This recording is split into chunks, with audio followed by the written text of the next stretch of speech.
Hey everyone, all you SSC aspirants out there, we've got a really important update. The Staff Selection Commission, that's right, SSC, has just declared a new final result. So in today's explainer, we're going to decode this official notice completely and get into every single important detail. Yep, you heard that right. A new final result from SSC is out. So come on, without wasting any time, let's dive straight into the important details and see what this notice has in store for you. All right, let's get started. So the first and most obvious question is, which exam result is this exactly? Let's clear that up right now. Okay, so this is the final result for the Senior Secretariat Assistant/Upper Division Clerk Grade Limited Departmental Competitive Examination 2024.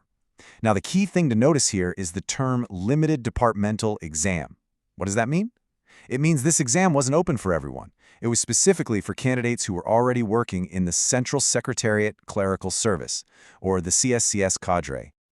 Let's quickly run through the important dates for this exam. So, the computer-based exam, the CBE, happened on the 15th of June 2025. Then, the result for that CBE came out on the 11th of September. And now, on the 16th of December 2025, we have the final result notice. Okay, now for the section that every single aspirant is always curious about, the numbers game. You know, how many vacancies were there? And against those, how many candidates actually made it through? Here's the official vacancy breakdown. As you can see, for the unreserved category, there were 54 vacancies. For scheduled caste, there were 3, and for scheduled tribe, also 3. So the crucial number to remember here is that a total of 60 posts were available for this exam. So, the total vacancies were 60, but how many candidates were finally recommended? The answer is just 2. Yes, you heard me right. Against 60 available positions, only 2 candidates were selected. This really highlights the high qualifying standards of departmental exams, where if candidates don't meet the minimum criteria, the seats just remain vacant. So, after such a tough selection process, the big question is about the cutoff. What was the minimum score needed to get selected? Let's take a look at the score of the last selected candidate. The final cutoff score was 178.50. This is the total score of the last candidate who was recommended for this post. For future aspirants, this is a really important benchmark to keep in mind. And here's another very significant detail. The 2 candidates who were recommended, well, they both belong to the SC category, but they didn't qualify under the SC quota. They actually qualified based on the unreserved categories standard. That's a really important point mentioned in the notice. All right, let's now understand a rule that every single government exam aspirant needs to know. You know, what happens if 2 or more candidates end up with the exact same marks? How is that tie resolved? SSC uses a very specific 4-step method for this. Step 1, first, they compare the marks in Part I, which is the computer-based exam.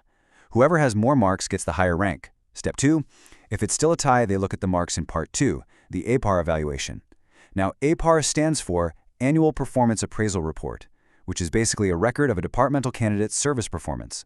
Step 3, if the marks are still the same, then preference is given based on date of birth, meaning the older candidate is ranked higher. And Step 4, as a final resort, if even the date of birth is the same, the tie is resolved by the alphabetical order of the candidates' names. Remembering this process can be super helpful. So the result is out, we know the cutoff, and we've understood the tie-breaking rule. So what happens next? Let's take a look at the final administrative steps mentioned in the notice. There are a few things you should always keep in mind. First, this result is purely provisional. Your final joining will only be confirmed after a thorough verification of your identity and all your eligibility documents, so keep all your documents ready. Second, and this is very important, the detailed marks of all candidates, whether you qualified or not, will be uploaded on the Commission's official website very soon, so make sure you keep checking the website regularly. So that was a complete breakdown of this SSC notice. Now, I want to ask you, what's the biggest takeaway for you from this entire explainer? Was it the fact that only 2 out of 60 were selected, the cutoff score of 178.50, or perhaps the detailed tie-breaking rule? Go ahead and share your thoughts in the comments below. And hey, if you found this explainer helpful, don't forget to like, share, and subscribe. And do let us know in the comments if you want an explainer on any other specific